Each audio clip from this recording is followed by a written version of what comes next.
Ito mga boss, meron tayong customer ngayon. Kukuha ng Yutaka contact point pipe. Ikakabit sa kanyang TMX 125 Alpha. So ito yung mga kailangan boss kung ikakabit sa TMX 125 Alpha. Kailangan din gumamit ng bracket pang TMX 155. Tapos yung exhaust gasket. Then yung nut na gagamitin dito sa bracket. So yung mga boss, ikabit natin mamaya ito.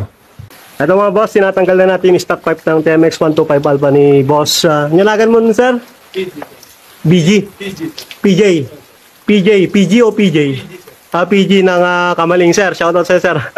Dumayo pa dito sa atin sa Paniki. Pinuntan kami dito mga boss para mapalitan ng Yutaka contact point itong TMX Alpha ni boss. Okay mga boss, nakabit na natin. Napaigpitan na natin yung mga nuts niya. So sound check natin mga boss. Okay. Alright. Ayan, walang singaw. Sound check natin sa likod. Paki-rev mo nga, boss. Ayan. Naging classic TMX 155 ang tunog nitong motor ni boss, ano? Ayos ba, boss? So, ayan. All goods mga boss.